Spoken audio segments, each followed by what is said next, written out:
गीता एक गरीब लड़की है। वह बिन माँ बाप की बेटी है, इसलिए उसके सास और उसका पति उसे ज्यादा कुछ नहीं कहता। गीता के घर में गीता की ही चलती थी। वो जो कहती थी उसकी सास और उसका पति बिना कुछ कहे मान लेता था, क्योंकि वह एक बिन माँ बाप की बेटी थी और उसने शादी से पहले बहुत दुख दर्द सहा था।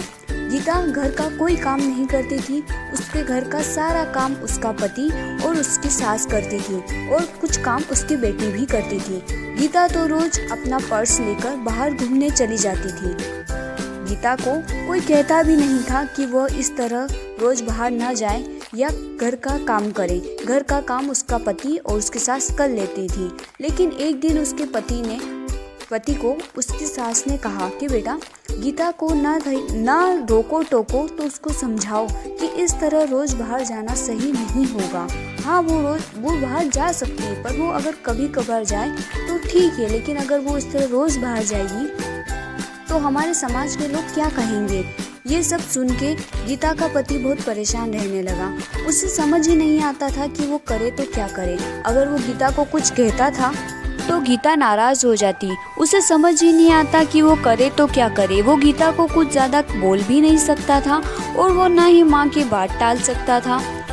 इसी तरह गीता रोज अपने ससुराल वालों को कुछ न कुछ कहती रहती। घर में कुछ भी करना हो गीता की ही चलती थी। वो अपने पति और अपनी सासू को बहुत बातें सुनाती थी। अगर उनसे कोई काम ठीक से नहीं होता तो भी वे उन्हें डांट लगाती थी। फिर भी उसका पति और उसकी सास चुपचाप उसकी सारी बातें सुनते रहते थे, ये सोचकर कि कभी न कभी गीता को एहसास होगा कि वो जो व्यवहार करती है वो सही नहीं है। हम उसे लाड़ प्यार करते हैं, इसका मतलब ये नहीं कि वो हवा में उड़ने लगे।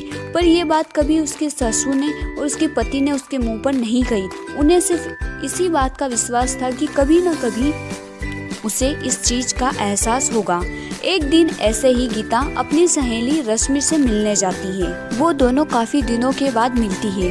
रश्मि उसको सारी बातें बताती है कि कैसे उसकी सासू उस पर अत्याचार करती है और उसका पति भी उसकी सास की मदद करता है, उसे कुछ नहीं कहता। उसकी सास उसके पति को उसके खिलाफ भड़काती भी रहती है। वो चाहे कितना भी काम कर ले, कितनी भी अच्छी तरीके से घर की सारी साफ सफाई करे, सारा काम करे, फिर भी उसकी सासू उसमें नोकझोंक निकाली देती थी और उसका पति भी उसकी माँ का साथ देता था। जब ये बात रश्मि ने गीता को बताई तो गीता को एहसास हुआ कि वो तो अपने पति और अपने सासू के साथ इतना बुरा व्यवहार करती है, घर का कोई काम नहीं करती, फिर भी उसकी सासू और उसका पति उसे कुछ नहीं कहता। वो उन्हें बार बार छोटी छोटी चीज़ों के लिए हजारों बातें सुनाती है, फिर भी उसके सासू ने उसे कभी नहीं डांटा। ये सुनकर गीता को अपनी गलती का एहसास होता है और वह घर जाकर अपनी सासू के सामने रोने लगती है। उन्हें सब बात बताती है कि उसे उसकी गलती का एहसास हो गया है कि उसने कितना गलत किया।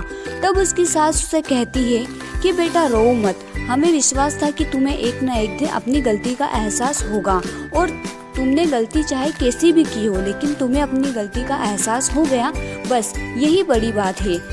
अब हम सब साथ मिलकर हंसी खुशी रहेंगे। तुम बिल्कुल शौक मत मनाओ, क्योंकि हमें पूरा भरोसा था कि तुम एक अच्छी लड़की हो और तुम्हें एक न एक दिन अपनी गलती का एहसास जरूर होगा। इसके बाद गीता और उसका परिवार साथ मिलकर हंसी खुशी रहने लगा। वो सब मिलकर सारा काम करते और हंसी खुशी जीवन यापन करते। अगर आपको स्टोरी अच्छी लगी हो तो वीडियो को लाइक और चैनल को सब्सक्राइब जरूर करें। इसी तरह